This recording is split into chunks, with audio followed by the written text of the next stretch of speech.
Alrighty, hello everybody. How are you doing today? I hope you all had a great weekend.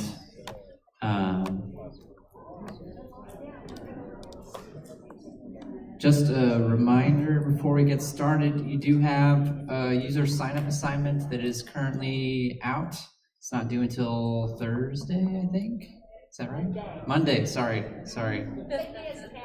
Monday, next week. But, as always, I would encourage you to start earlier rather than later. And let us know if you need any help or assistance on that particular assignment. As far as today goes, we're going to be talking about SQL today, databases today. It's been a long time working up to this point, kind of an exciting day. We're going to take a little bit of a break from FlickList for now. It'll be coming back though next week or maybe even Thursday, I can't remember. So we're just going to hit pause on that temporarily, take a little detour, talk about some SQL today, and we'll talk about SQL some more on Thursday. Get you some practice with databases. The prep work for today, if you guys are feeling a little overwhelmed by the prep work, I'm not terribly surprised. If you're mad at me about that, that's misdirected. Be mad at launch code. I am not the person who decided to cram all of that in one day. I think that's quite a lot. If you are feeling like there's no possible way you could absorb all of that information in a few days, I think you're right. I would agree with you. I don't think I could absorb all of that information in a few days either.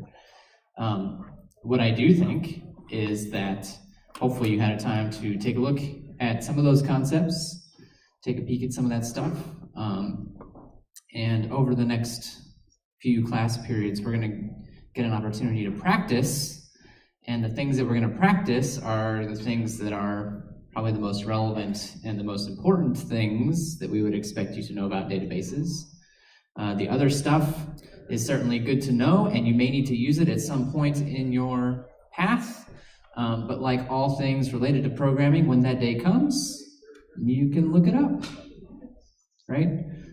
So I do want to help you make sure that everybody's got a good foundation, got a good basis, basic understanding of what databases can do for us and how we can interact with them.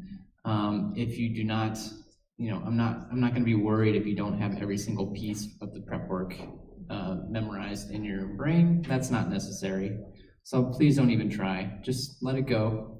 It'll be fine, I promise. Yeah. All right. Let's get started. I'm going to cover, I'm not going to cover everything that was on the prep work either, because there's not enough time for me to do that. There's a lot of stuff, right? So I'm going to cover the basics, some of the stuff that I feel is particularly important. And then at the end, if there's something from the prep work that you were unsure of or were hoping to get some discussion on, then I'll leave some time for that. And we'll do a little bit of practice at the end of class today as well. So let's go ahead and jump in. How is data stored in a database? If I peel open the hood of a database and I look inside, what am I going to see? Rows and columns, yeah. And those rows and columns show up where? Tables. We've got lots of tables. Those tables all consist of rows and columns. It's a pretty basic structure, right?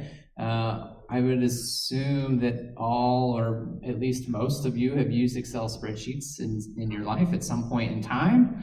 They look very similar to that, right? There's a little bit of difference, but it's an Excel spreadsheet. It's a table. It's a bunch of tables. Where things get a little interesting is how we interact with those tables, and how those tables interact with each other, actually, is something that I want to talk to you about. So why? Why do we do this? Why we've spent a lot of time talking about some other ways of storing data, like lists, dictionaries, things like that. Why do we use databases? Why don't we just cram everything into a dictionary or a list or some other structure? Yeah. For extremely large volumes of data. So databases are great if I have a lot of stuff. That's not the only reason we use them, but that's certainly one reason why databases are good for us. Yeah. it's easier for multiple programs to access. Easier for multiple programs to access. So databases, that's another good point. Databases are usually in a centralized location, or we would say they're on a server, and then I can have additional clients all talk to that server. Not very different from how we interact with web pages on the internet, right? It's the same basic principle. We'll actually see that in a lot more detail on Thursday after we get you guys set up with a database to play around with. What else? There's another good reason why we like to use databases. Yeah, in the back. The relationships are kind of nice. Now we could actually still express relationships in other ways, but database does provide us some convenience with those relationships. It makes sure that those relationships are set up properly if we do it right. And we'll do some other stuff with the relationships today as well. There's one very other good / somewhat obvious reason why we use databases. Organize, sure, yeah. Long-term storage, there we go. Databases are what we would call permanent, and permanent's maybe a little bit misleading because I can delete stuff out of there, right, if I want to. But if I create a list in Python, as soon as that program stops, the list is gone. It's gone forever. The reason for that is because Python programs and the data that they contain are all stored in memory. They're all stored in the memory of your computer. That makes things fast, that makes things run quickly, but it's not permanent. When you turn your computer off, the memory goes with it. When you stop a program, the memory goes with it. If I want to store things permanently, I have to put it on disk. Put it on the hard drive of your computer. That's what a database does. It stores everything on the hard drive. It makes it more permanent. So if I want to have things stick around, even after the program has stopped, the database is the way to go. Not the only way that you could do that, but certainly a common way. Yeah? Database is always two-dimensional? Our database is always two-dimensional, yeah. You can think of them like a two-dimensional array, absolutely. Yeah, how would you store, an array that was, higher than 2 dimensions and on disk? How would you store an array that's higher than 2 dimensions on disk? Well,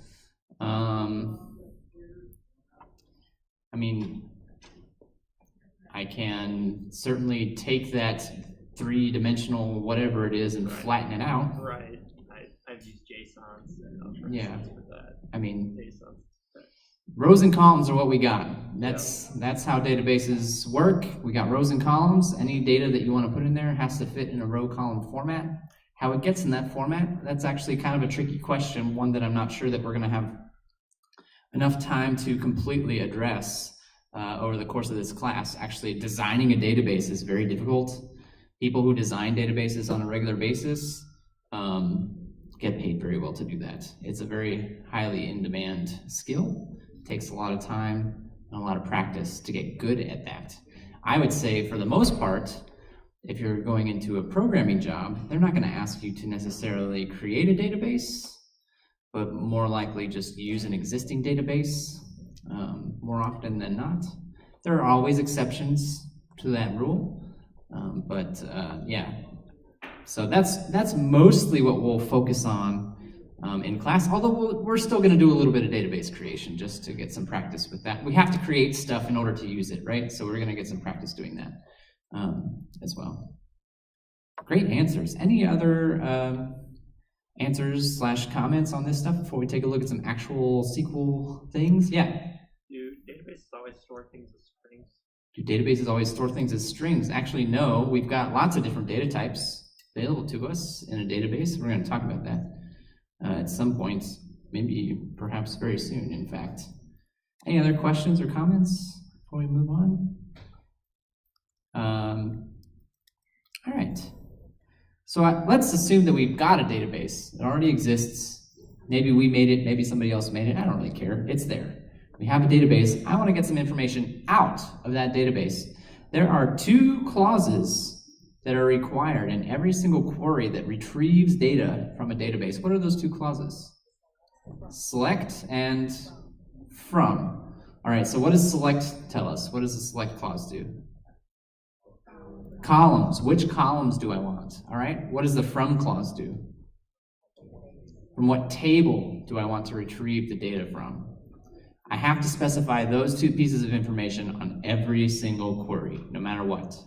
Now, there are some optional clauses that I can also include to help me refine exactly what I'm looking for. Some of those are more common than others. From the reading, does anybody remember some examples of some optional things that we can also add on to our queries? Aware is a very, very common clause. It's not required, but still very, very common. What does where do for us? I got a conditional, so I want to select specific information. Like, so say you want, like you have like a country Yeah. column. Okay. You only want to select certain countries. Sure, yeah, exactly. So I can look for particular values. Can we describe that in a general view? Like, how am I filtering the information in the database when I use a where clause? Filtering by row, actually. I'm filtering by rows. If select is telling me which columns I want, where is telling me which rows in particular I want. I don't want all of the rows, I only want the rows that match this particular condition. So they're kind of complementary to each other, right? They're kind of complementary. If I leave where off, it's just going to give me all the rows. Maybe that's what I want. Maybe it's not. So I have the option to include some additional information, some additional criteria to help me find the information that I'm looking for. Any other clauses you saw that seemed particularly useful or not? Group by, yeah. So group by is a tricky one. It's definitely a tricky one. What is group by used for?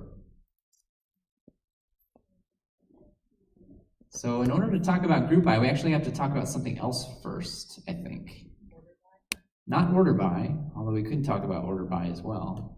Group by is related to aggregation. So what's an example of an aggregation? Sum, average, max, min. Those are the common ones. I think there's a couple others that I'm not remembering right now. So if I want to average the values in a table, right? If I don't use a group by, I say average this column. It's going to give me back one value, which is the average of everything in that column, right? Maybe that's useful to me, maybe it's not. If I want to, I can provide an additional piece of information called a group by, right?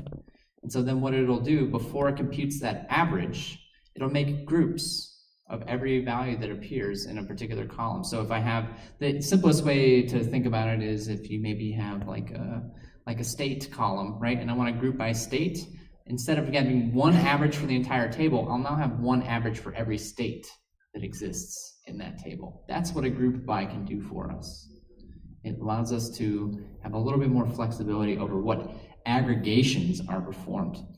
I'm not going to see a group by in a query unless I see one of those aggregations: max, min, average, sum. Count, I think, is another one, right? Something like that. Any other clauses you want to have a chat about? Having, okay. Actually, I have having on my list of things to chat about. I think it's on the next slide, as a matter of fact. But we can talk about it now. What does having do? Having actually feels very similar to another clause that we've already talked about, right? Feels very similar to a where clause. What's the difference? We have to talk about aggregates again, yeah. We have to talk about aggregates.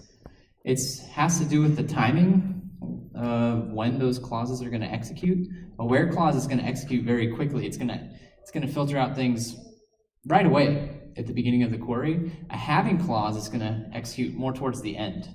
So a having clause is useful if I'm performing aggregations. I can then filter out things after I've performed those aggregations. Otherwise, it looks very much like a where clause. I put a conditional in there, right? It's really just about the timing. Does it operate before I compute the aggregations or after I compute the aggregations? That could give me different results depending on which one I try to do. In and as are actually not clauses, but they are keywords that we can and probably will discuss a little bit later. Yeah. A clause is something that I would expect to appear at the beginning of a line. So selected from, or the line, beginning of a line. Actually, you might have noticed this too, or maybe not, but you certainly will once you start writing some actual SQL queries yourself in Studio today and Thursday.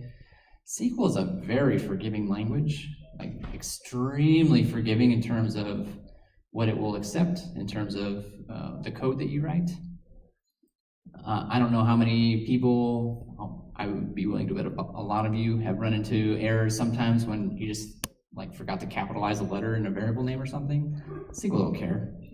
SQL does not care about that kind of stuff at all. There's very little punctuation requirements as part of SQL. There are some punctuation requirements. And by punctuation requirements, I mean like colons and things like that. So SQL is just a very forgiving language in general. It'll try really hard to execute whatever code you give to it, even if that code looks really weird, which is a good thing and a bad thing. It's a double-edged sword. But anyway, I'm getting off track. Let's talk about joins. I noticed somebody on Slack was hoping that I would talk about joins today. You're in luck. Or maybe you're not. I'm not sure if this is a good thing or a bad thing for you guys. Joins can be a confusing topic when you're first getting started out. What is a join? When am I going to use a join? Why do they exist? What are they for? I'm sorry? Two tables or more, actually. I'm not just restricted to two tables. I can join two or more tables together, right? I think it helps to see an illustration. So maybe we can put together a real quick example. Maybe I can sketch up a real quick example here, right? So if I have two tables, and here is the key and the value for this table, right? A to B, right? And then maybe I'll have another table over here with keys and values, right? But I'm going to call it something else. I'll call it L and W, just because I needed different letters. And over here I'll have some numbers as well, like 1, 3, and then I'll put another one over here, right? And then I'll have a E, G, B. Okay? Now let's say I want to join these two tables together. So in order to join two tables together, what information do I need? What do I need to provide to the database in order to perform a join? What information is it going to want from me? Yeah. Possibly what you're going to use in the first table to match it with the second table. I need two columns, one from each table. I need two columns. One column from table on the left, one column from the table on the right, and those two columns, I'm telling the database that they mean the same thing. That's what I'm telling the database. Those join columns, they mean the same thing. They represent the same information. And so the natural columns to use for our join in this example are K and L. Right? I couldn't use any two columns that I want to, like literally any two columns that I want to, but oftentimes we're going to see columns that use integers, and actually there's a good reason for that. Integers are very often used for a special part of a table, a special value within each that I expect to see in each table. What value am I talking about? Primary key, the primary key, right? That number, primary key, is just a unique value for every row, right? And so when a join actually occurs, what's going to happen? So that's the next step. How does this actually work? Well, if I want to join these two tables based on column K and column L, it's going to start with this row. It's going to look at the value in the join column, which is 1. And then it's going to check every single row in the second table. And it's going to look in the second join column, and it's going to say, all right, does this value match this value? And the answer in this particular case is, yeah, it does. They're both 1s. So the results, how many columns do I expect in my result? 3, 2, technically all 4. It depends on how many I put in the select statement. But if I say select everything, I would get all 4 columns. There are 4 columns here, right? So I'd have K, V, L, and W. And so the join then takes those two rows that have the matching keys and it sticks them together. So I would see 1A, 1E in my results. Then it's going to take the same row, this one, the first row, and look at the second one. And so it looks at this 3 and says, that's not a match. I don't have to do anything. It's going to take the same row, look at the last one, say, oh, I've got another match here, right? The ones match again, so I'm going to take those two rows, I'm going to stick them together. Again, just like I did the first time. So I'd have 1A, 1B. Oops, that's a weird B, sorry. There we go. All right, and then, so we're actually not done. Once I'm done with this row, then I would move to the next row, and I would do the same thing with that. So now I would try and compare this row against all 3 rows from this table. So I'm going to look at the 2. We're looking at the second row now. I'm going to look at the 2 and say, does it match this one? Nope. Does it match the next one? Nope. Does it match the next one? Nope. Doesn't match any of them. So I'm not going to get any results for that particular row. And that's fine. Sometimes that's going to happen. Sometimes I'm going to try to join a row and it's not going to find any matches, and then I just won't see any results that contain that information. But I can match a number multiple times. You can see that I did that here, right? Within a table. I'm going to check every single possible combination of rows in both tables. Every single combination. If I find a match, stick those 2 rows together, put it in the result.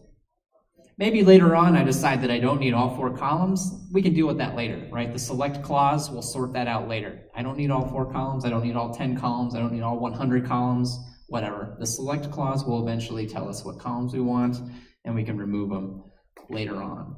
But as far as the join is concerned, it's just going to take those 2 rows, stick them together side by side to form a new row, and put that in our result. Does that make sense? I hope. It's still a tricky concept. You can still get in trouble with joins, but hopefully this helped. Yeah. It is. It is an inner join, yes, which is by far the most common.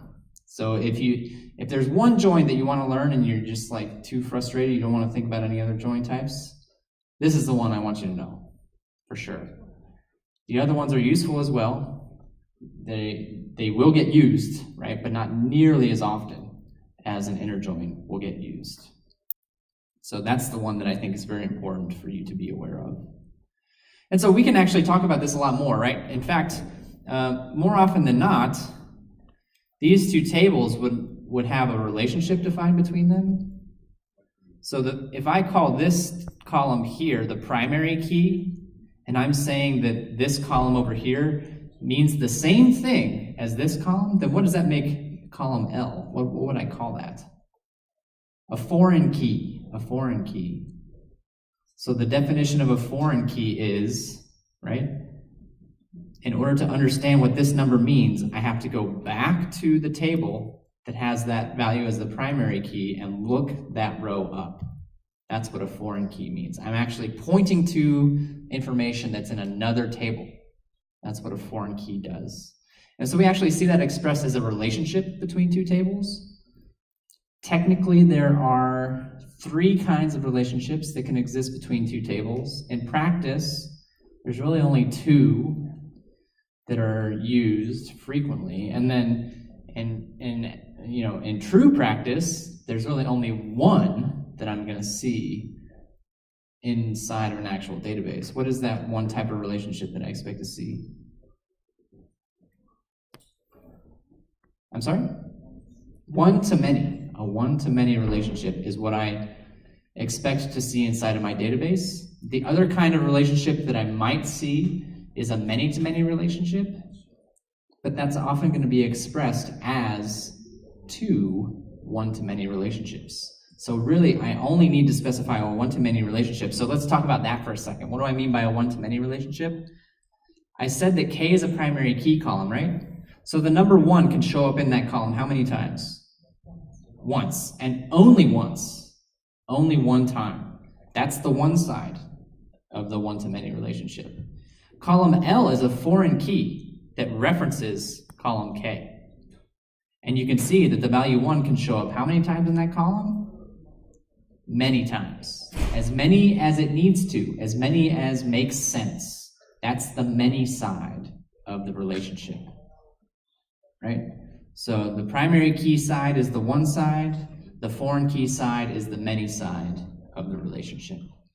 That's the way to keep those two things straight.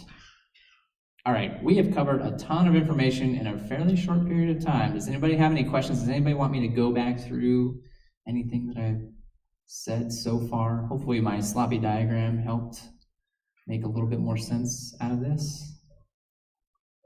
Okay, let's go back and talk about some other stuff. So we just did an example with an inner join. What's an outer join do? What's an outer join do for us?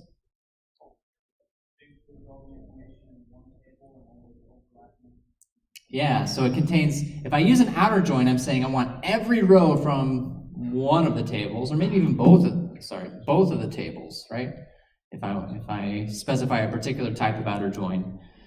We could actually think about what that would do. What if I did a left outer join on this particular example? How would that change my result? Yeah. I'd have 2b, yeah. So literally look at the table that's on the left, right? And every single row from that needs to be in the results. So I would have 2b down here, right?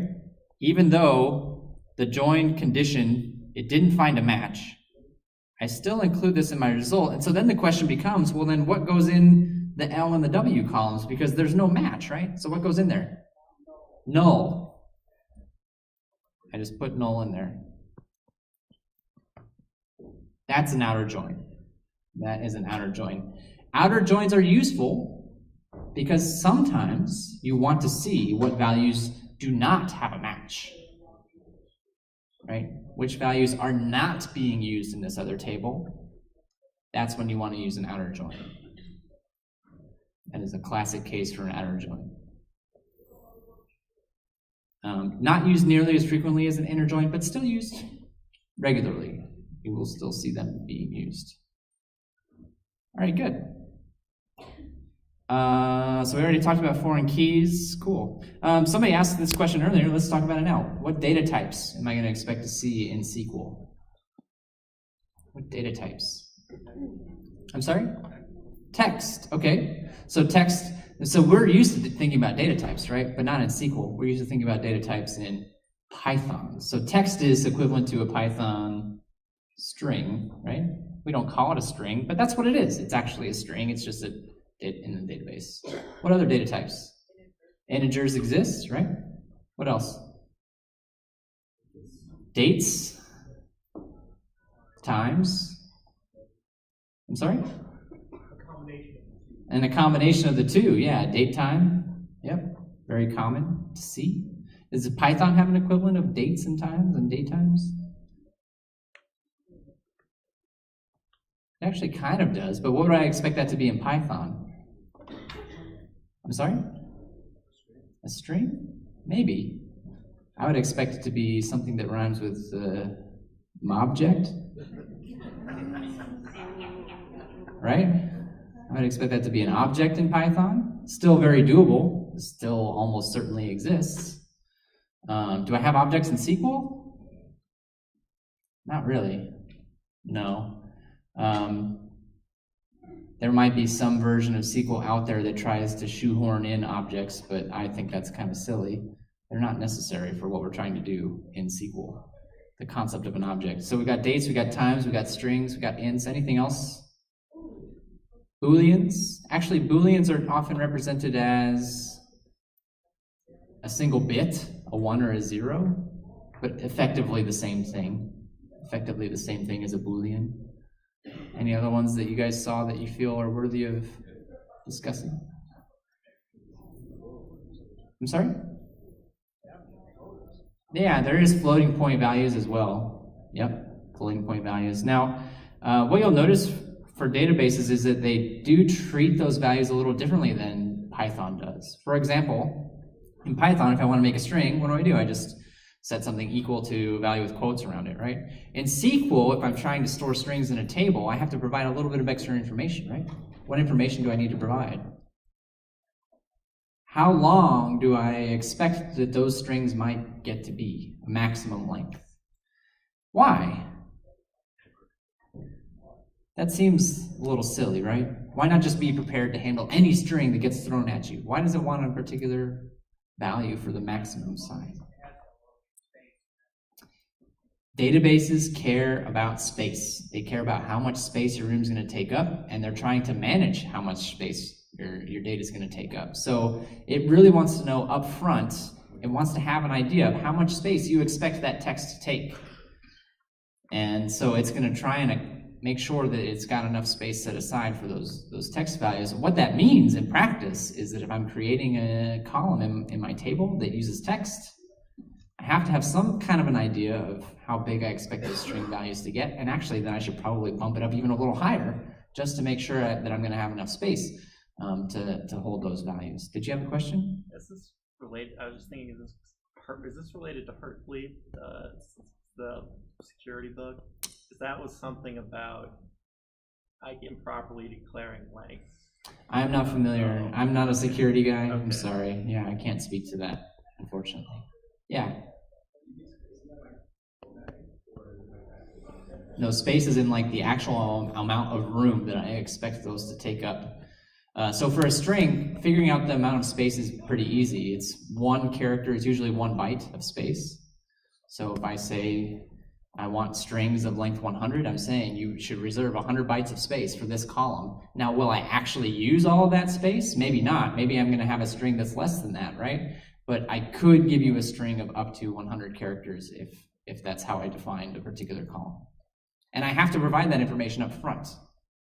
And it's very difficult for me to change my mind later. Not impossible, but difficult for me to change my mind later and say, whoops, I should have made this bigger. But those things happen sometimes, yeah. That's kind of the tricky part with databases, and why design is so important and why people take it so very seriously is that databases want a very clear description of what your data is going to look like up front. Before you put any information into the database, it wants to know exactly what that data is going to look like, right? And that can be a tricky thing to determine. And that's why people get paid lots of money to look at your data sets and figure these kinds of things out. Cool. So the gist here that I wanted to make is that SQL has roughly the same data types that you would expect to see in Python, treats them a little bit differently, right? You know, the data types, the number of data types is pretty small, I think, compared to Python, especially when you take into account the fact that Python lets you create your own data types in the form of objects. Can't really do that in SQL. Not the same way anyways. So, you know, keeping that in mind as you work on your SQL database, this is going to match up to a Python string, this is going to match up to a Python int, is actually something that I hope that you do. Cool. Any questions? Yeah. Okay, so if you give a field a fixed length, like 100 characters, Yep. but you only use like 25 or 50, what does it consider the rest of that space? Yeah. Is that blank space or is that null space? That's a good question. So if I have a column, I've marked it as 100 characters, but then I only end up using 25 or 50 for a particular value, the question is what happens? And actually, it depends. It depends because we didn't talk about this, but now is as good a time as any. There's not just one way to have a string in a SQL database. There's multiple ways. Somebody mentioned text, but there's actually other ways of representing strings in a database. There's char, and there's varchar. Those are the two big ones, actually, that I would expect to see. And those two data types describe exactly what you're asking. How do I deal with the quote-unquote extra values if my string doesn't take up that much space?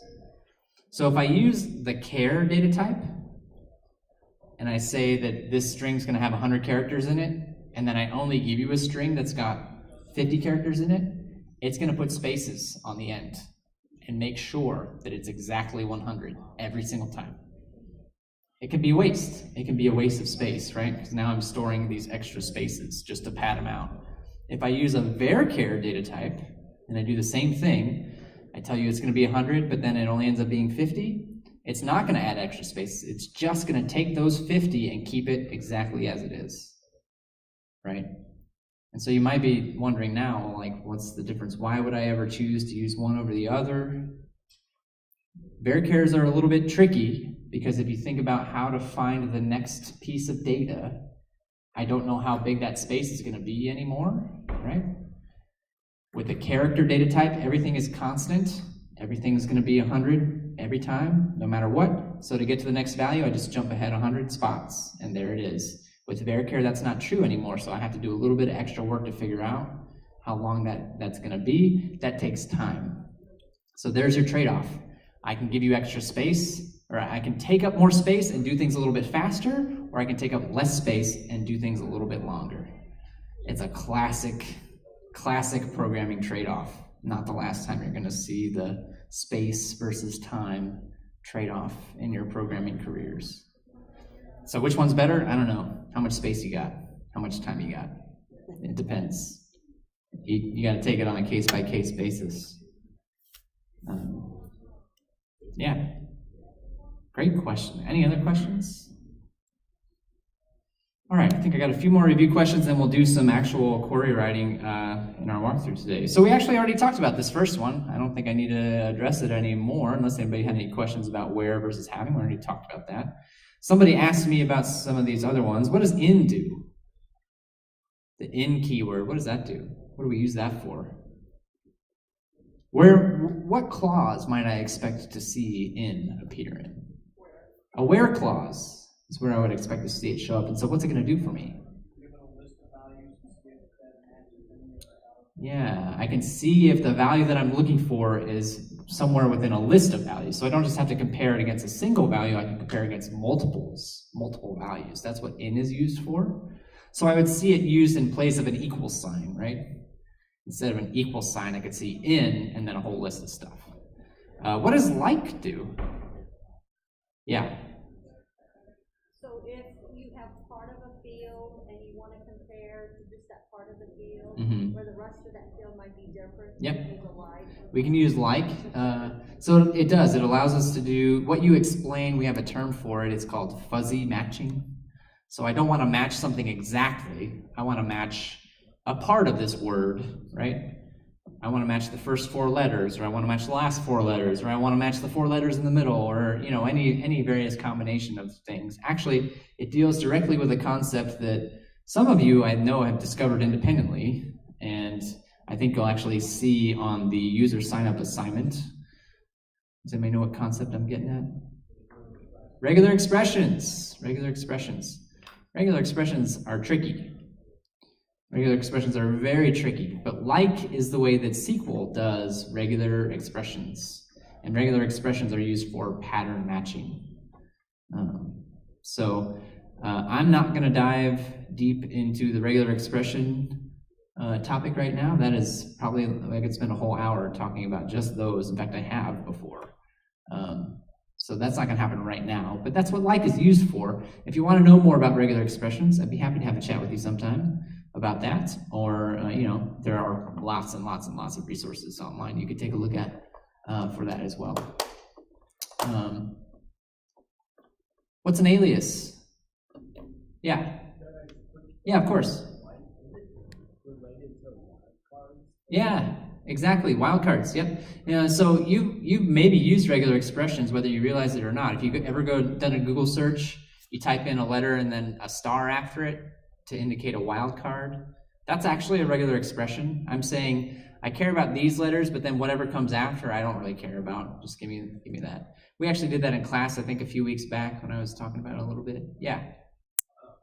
Is the underscore or the considered wildcards as well? Yeah, it's variations on the same theme. In fact, the way that SQL does regular expressions is different than how almost everybody else does regular expressions. Don't ask me why. I don't know why. They didn't ask me.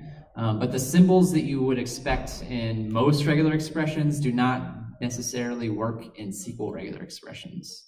The same concepts are there. You just have to figure out what the symbols mean. So % and underscore do have equivalents in other versions of regular expressions as well. Any other questions on that one? Regular expressions are extremely powerful if you have the patience to learn them. They can help you a lot. But yeah, it's also not like a super, it's not something that I would say is crucial, at least at this point in your programming career, for you to know. That's something that you could definitely like bookmark for later and come back to it at a future point, if you wanted to. What's an alias?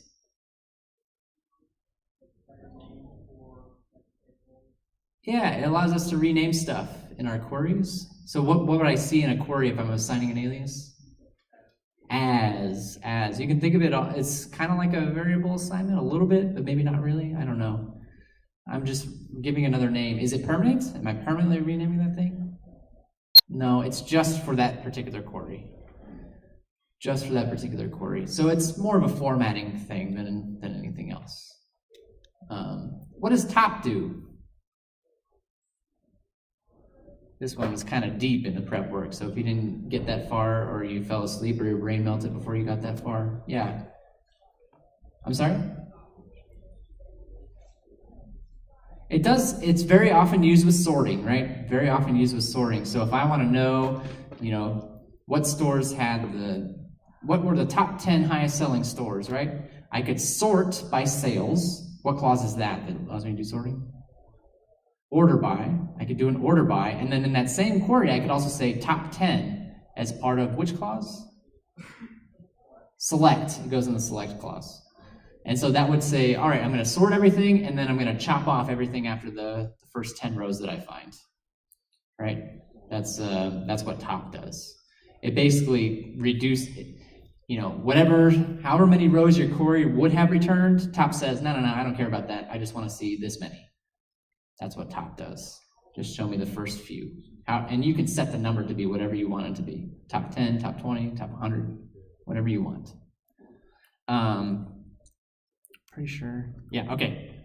That is all the review stuff that I had planned. I know that there's like 100 different other SQL things that were in the prep work. So this is the point in time where I will say, throw it at me. Is there something that you saw in the prep work that you wanted to talk about, or were hoping that I would talk about more, or what questions do you have? Yeah.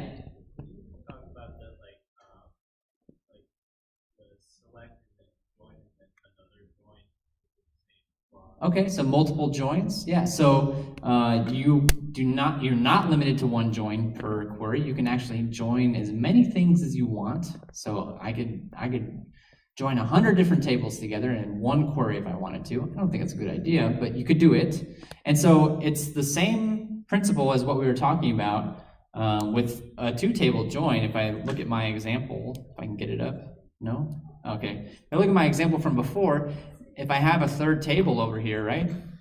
I have to do the same thing as before. I'm not going to fill out values for this one. I have to do the same thing as before. I have to figure out which column from this table do I want to link up from a column from either of these two tables. Now, it doesn't have to be, I can pick either one. Doesn't matter. I have to link it up to an existing column. So maybe I pick, this one this time. This column is here. And so then I would see not just 4 columns here, but then I would see 2 more.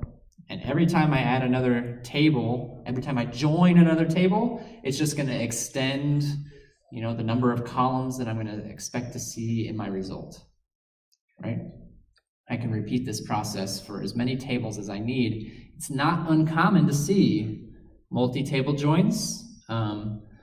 I've seen joins go up to probably 5 tables, maybe 6 or 7. I've not seen many that go much more than that, at least not in one query. And if I did, I'd start to be like, oh boy, here we go. That's kind of reaching the limit of what I would expect to be reasonable. I'm sure somebody out there is doing some crazy stuff with joins. I don't want to think about that. But in general, you should try and keep it somewhat manageable for sanity's sake. Yep. Great question. Any other questions? Yeah, what's up? So if you're matching 3 to 2, where L is 1, more than once, how does that work down here in the table? Okay, so if I'm matching, so So I'd have to look for the ones that show up here as well, right? And if I see I've got 3 ones over here, so what is that going to do? So I'm going to join up this one with this one. And then for every one of those, I'm now going to join up 2 more columns. So I'm going to start to see that it kind of multiplies out a little bit, right? It still needs to test every single combination. So actually, from the second join on, what am I actually joining? I'm joining this with this is what I'm really joining, right? So look for all the ones here, add in another one, and then some other joins. In fact, I mean, I think that's an important point that I might have glossed over a little bit. The result of a join looks a lot like a table, right? It's not, but it looks a lot like a table. And so if I'm performing another join after that, I'm really just joining, this result set to another table, and then joining on another table. And so I just keep expanding and expanding and expanding my results as I go on. It can and does get very complicated, but we're going to keep it pretty simple in this class. We're not going to do anything too crazy, probably. What other questions did you have? What other SQL stuff did you want to talk about before we do a little bit of query writing today? Anything? Anything at all? Okay. Well, if you have any further questions, this is actually a topic that I do a lot of work with. I teach the databases class on campus, so I know quite a bit about this stuff. I'd be happy to chat with you about anything that you see in the prep work. Just flag me down if you have any other questions after class. What we're going to do for the last few minutes of lecture here is switch over and take a look at today's studios/walkthrough. And so we don't actually have a database to work with yet, which I think is kind of a shame. I think they decided that, the prep work you already had enough to do, so we're not going to make you install a database today on top of everything else. You're actually going to install a database on Thursday. So what that means for today is we're going to write some SQL, but we're not actually going to be able to run it, which feels a little unsatisfying, I guess. I'm not sure I can describe it any other way. But it is coming. On Thursday, once you have a database set up on your machine, maybe some of you already peeked ahead a little bit, we'll be running some SQL queries on Thursday. And so for today, how do you know if your query looks correct or not? Well, we just kind of have to think about it real hard and convince ourselves that it is correct. So that's what we're going to do in the walkthrough and the studio today. And then on Thursday, we can actually double check our work and make sure that it actually works the way that we expect it to. So we're going to start piecing together a very simple database for tracking movies, since we're dealing with a movie tracking app, right? We're kind of laying the groundwork for the database that we might need to create for FlickList once we get back to FlickList in a few classes from now. And so let's think about a couple of tables that we might want to include in such a database. We're going to create a database that's got a couple different tables, movies and directors. And so I know the walkthrough gives us a whole bunch of code and stuff to look at, but I want to try and avoid leaning on that as much as possible and kind of reason about this together as a group. So let's think about it. If I'm making a table, and this is actually very similar to what I would try to do if I was designing this database myself, right? If I'm making a table for, what was the first one? Was it movies that they wanted us to talk about? Yeah, movies. Yeah, movies table. It's a table called movies, right? So what columns might I expect to find in such a table? Title, all right? Director, cool. So we were talking about directors. The date, so like the release date, right? Release date. Anything else? What? Rating. Okay, so rating is a little tricky. Whose rating? Your rating? My rating? Somebody else's rating? Oh, that rating. Gotcha. Rating. I don't know of a better way to distinguish that, actually. MPAA rating, right? Gotcha. What else? An ID. An ID. So what do you mean by ID? Like the first one is one, and then the second entry is. So that's a good point. What would the primary key of this be? What would the primary key of this table be? That's always a good question, right? Actually, database design has gotten to the point where that question is not very difficult anymore. It used to be something that people would think about a lot more often. But if you don't mind me going on another tangent, which I know I have a bad habit of doing for a second, we used to try and look for natural primary keys in our environment around us. And so a very common example of this, if I'm tracking people, right? You might think a natural primary key would be social security number, right? Or something like that, some kind of identifying number. That's actually a terrible idea. It's awful. Never, ever, ever, ever, ever use social security number as a primary key in any of your tables, ever. Why not? Why is that such a terrible idea? So security is a big one, right? People might be able to see that, right? Let's assume that we can solve that problem, which actually we kind of can. It's still a terrible idea. Even if we can solve the security piece, it's still a terrible idea. Why? Yeah.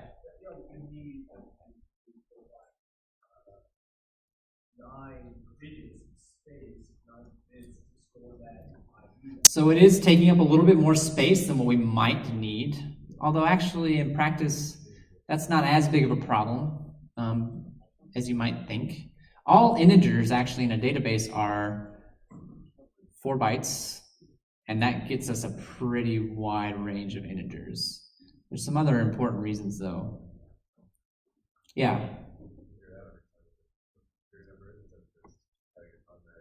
So I have to ask for that information, somebody's got to give it to me. What if they give me the wrong one? Or what if they intentionally give me the wrong one? Or what if they give me the right one and then next week somebody steals their identity and now they have to get a different one? Now I've got a problem. Or actually, let's think about this for a second. Social security numbers, right? I've got one, you've got one, everybody in this room probably has one, right? Are you the only person that's ever had that social security number? Maybe, but maybe not. They get reused. There's only a certain number of them. They get reused. Just one less than a billion, right? They get reused. So you cannot say that you're the only person that's ever had your social security number. That might be true. It might not. All of these things make using a social security number a terrible, terrible idea. If I want to come up with a primary key, I need to make sure that that value is going to be unique. The second property that I want a primary key to have is that it's never going to change. It's always going to stay the same forever. So that actually used to be common practice. We'll just use the social security number, right? We trust the government, they're going to do a good job. Oh, that's funny. Right? We learned pretty quickly that's actually a bad idea. So now what do? We just make them up. We just make them up every time. We don't bother trying to figure out what's going to make a good primary key or not. First row in there, primary key is 1. Second row, primary key is 2. And we just keep doing it like that. Works every time. Works like a charm. Does that number mean anything? Not really, but who cares? It does what it's supposed to do. So that was all a long-winded rant to basically say that, yes, we do need a primary key column. You might call it an ID column or something like that, but the amount of thought that we need to put into this is very small.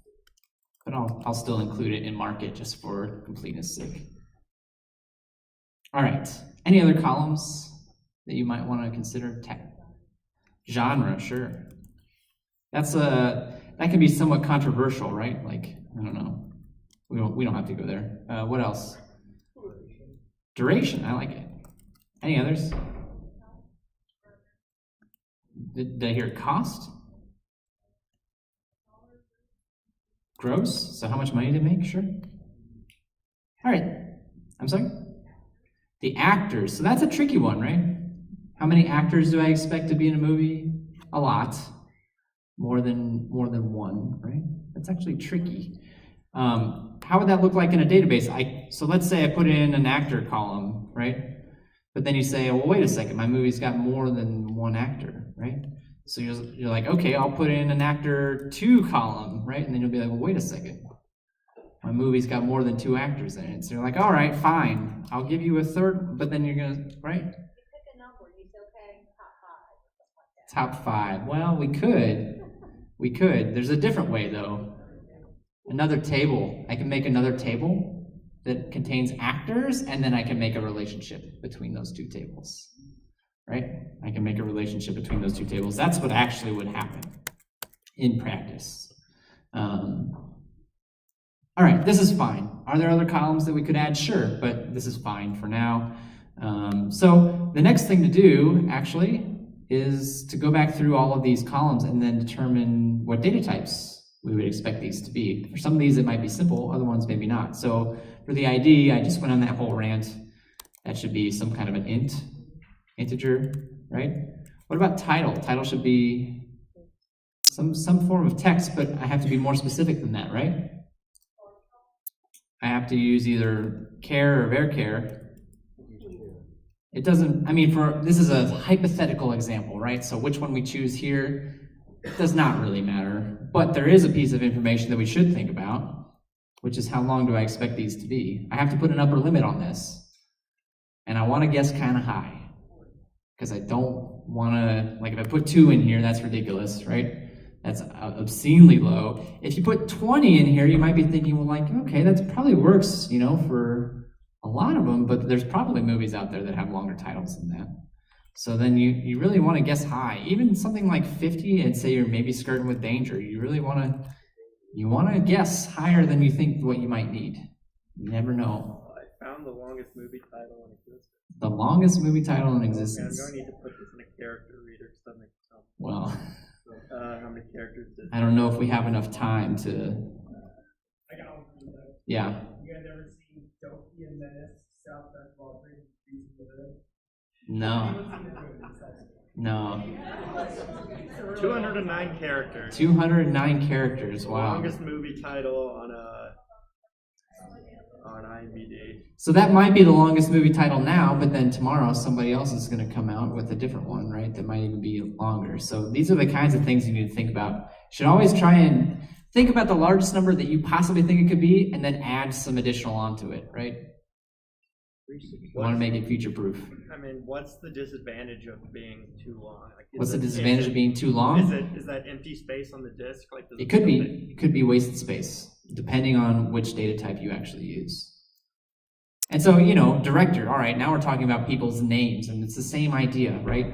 You think a person's name is going to be, you know, probably no longer than, I don't know, 50 characters, but actually there's probably somebody out there that's got a really long name, right? That's longer. So you got to guess high. You got to guess higher than what you might think. So don't you also have to determine at this point, do you want to put it last name first name last? You could make those kinds of decisions, yeah. How much information am I going to be tracking? You would probably not want it in both, so I wouldn't want to have last name first and then first name last. That would be redundant. I can always reorder things if I need to, yeah. Release date, that's an easy one. I can use a date. MPAA rating, now this one's actually pretty easy too. There's only a limited number of those ratings, right? So this one's actually pretty easy, and it's pretty short. The longest one would be PG-13 probably, which is 5 characters long. And that one I actually like using a fixed amount of space for, just because it's so short. I know I'm not going to be wasting a lot of space doing it that way. Genre, same idea. I don't know what the various genres are, but we should still guess probably kind of high than what we might think. Duration. Be careful. You want to say time. Time actually means like 2 p.m., right? It doesn't mean 2 hours. You could do it in total minutes or total seconds, which would be, you know, like a integer, right? An integer could work. If you did it in total minutes. Cost. Float might work, or integer might work, depending on how specific you want to be about the cost. Same thing for the gross, right? Depending on how specific you want to be. Okay. So we've now got a design for this table, and now we want to create it. And for the sake of time, since I'm already sort of running over my allotted time, I'm going to probably not do every single one of these columns, but we'll do at least a few to get a little taste for what this would look like if I wanted to write a SQL query to create this table. So I want to create a table. What's the first thing I'm going to write down? Create table. And notice I put it in all caps. Remember earlier I said SQL actually doesn't care. I could write it in all lowercase, or I could write it in, you know, like that SpongeBob meme, if I want to. I can create a table, right? Don't do that. I mean, you can, and I can't stop you, but please don't. What comes next? The name of the table, so I'll call it movies. And then what? What do I start typing in next?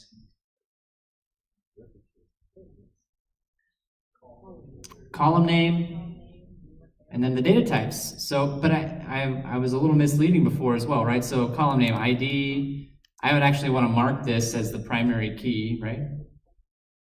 So I could say, what, integer, primary key. Let's do at least a few of these. I'm not going to do them all. Title is a varchar.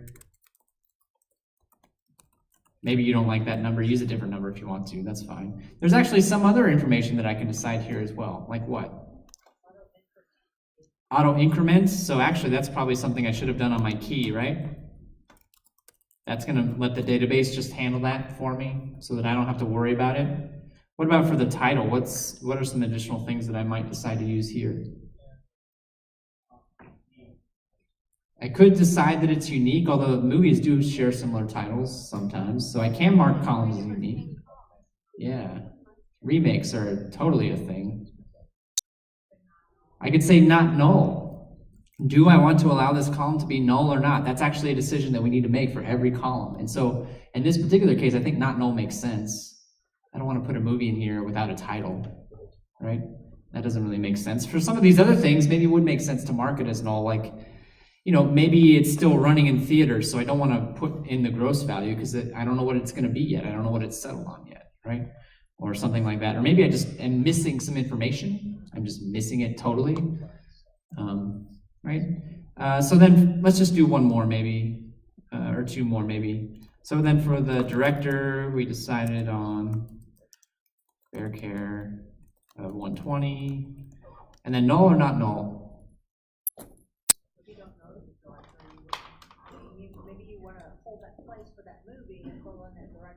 Yeah, I mean, it depends, right? There's not always going to be a black and white answer.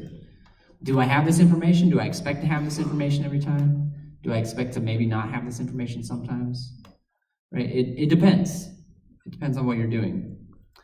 So, you know, if I don't put anything there, that means it can be null. I'm allowing it to be null, right? Release date, dates. All right, cool. That's enough. I don't need to worry about any other columns. You know, I think you kind of get the gist, hopefully, of this. Hopefully. I'm sorry? Should the columns be in parentheses? The names, you mean? Oh, the whole thing. Yeah, I think you're right, actually. Like this? Yeah. Auto increment is auto underscore increment. Oh, is it an underscore? So if we were running this on an actual database, it would have told me that when I tried to run it, right? So I wasn't guessing. And so this would create our database. In fact, we can compare this versus the solution that they provide, which is probably going to look a little different. Not that much different, though, honestly. They did year instead of date. They chose to use integer. Okay, slightly different, but really mostly the same. They have commas in between the values. The semicolon at the end is actually almost always optional, but I do think it's kind of a good habit to get into putting the semicolon on the end of the statement.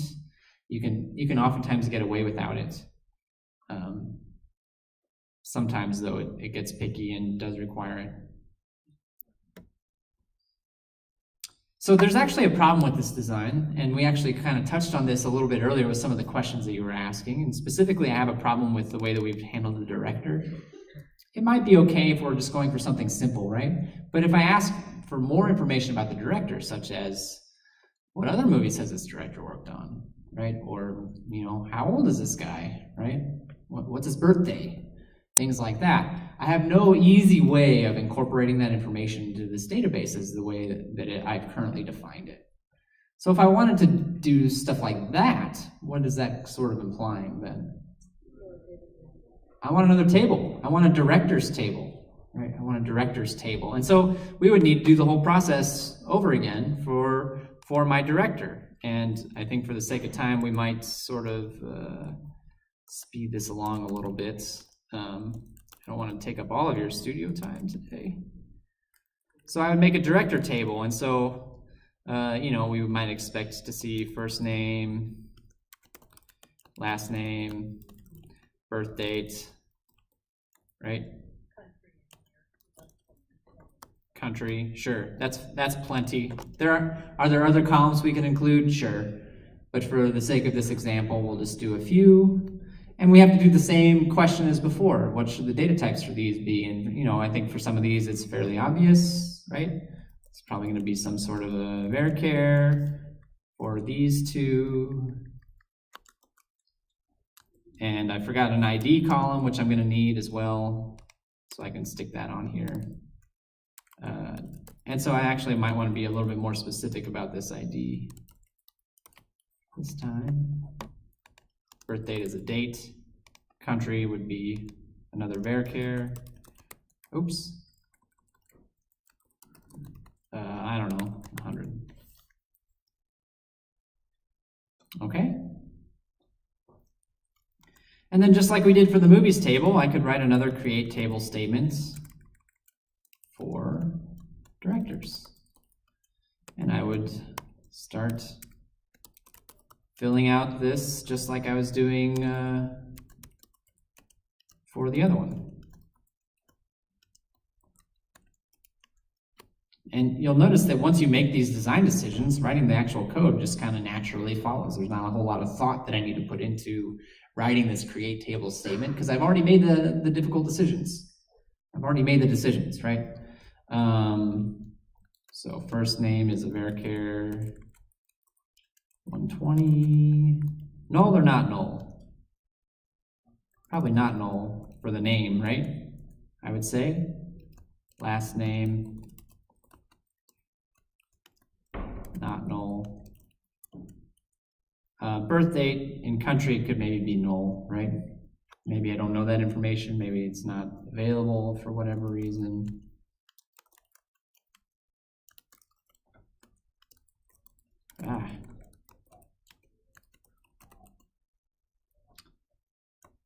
Parenthesis, semicolon.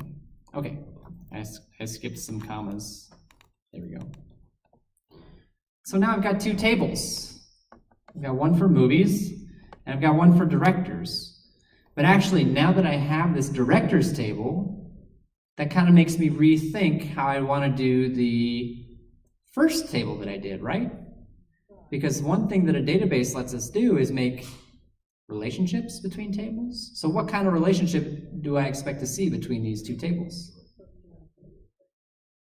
There's a one-to-many, or many, many to one, one to many, it's the same thing, actually, just a matter of the direction that you're thinking about it.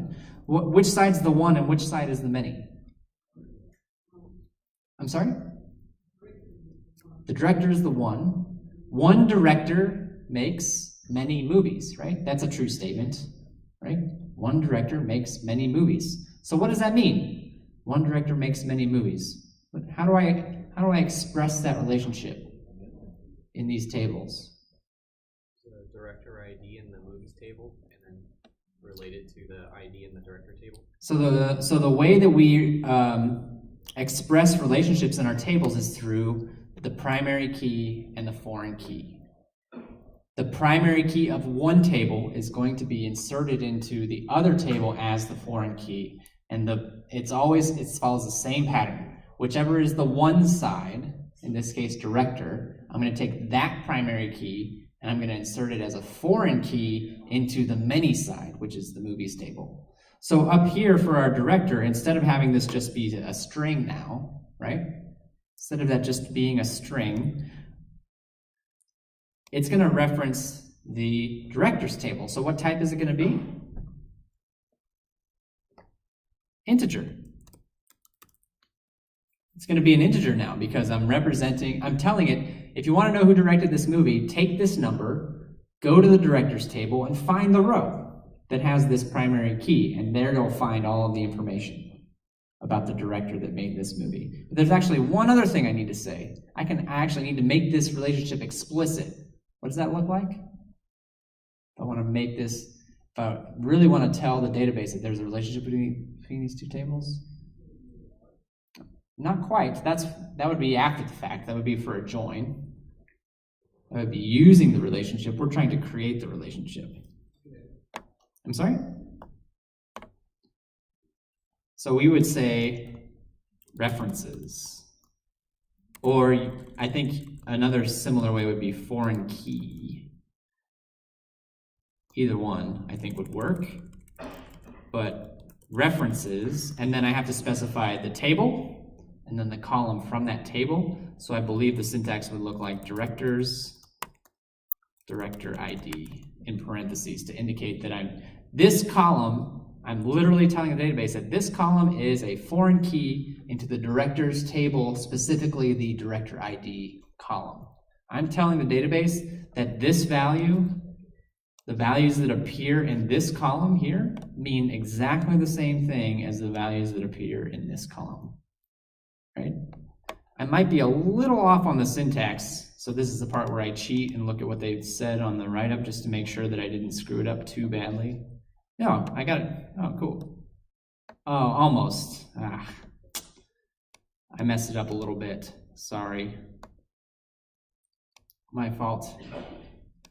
So you can see I actually needed both foreign key and references. I got close. I got pretty close. So here's what it should actually look like. My apologies. So at the very end, I would just stick on that foreign key statement. There we go.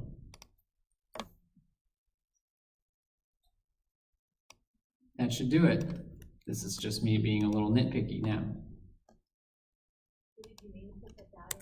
Nope, there we go. And so think about what this means.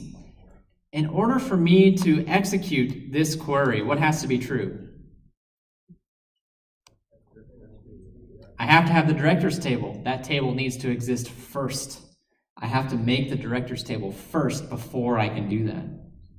I actually can come back after the fact and add a foreign key to a table that already exists. And sometimes that's necessary. Sometimes it's necessary for me to do that. But other times, the relationships might dictate the order that I actually create the tables in so that I can properly set them up. That's something that we need to think about. Cool. I think we covered most of what was in the walkthrough today. I didn't follow the script. That's, we deviated a little bit, but that's fine. I wanted to sort of just go with the flow on this one. Any questions before I get out of the way and let you guys work on the studio? So for today's studio, we ask you to write some SQL queries. You're still in the unfortunate situation where you can't actually test whether they work or not. So you're just gonna kind of have to reason about it, think about it, talk to your neighbors, talk to your TAs, talk to me if you want to, get some intuition as to whether you're barking up the right tree or the wrong tree. But there's like 10 or a dozen queries that we ask you to write. So take some time, take a look at those queries, and then we'll go through as many as we can get to at 8 o'clock. I'll see you then. Thanks.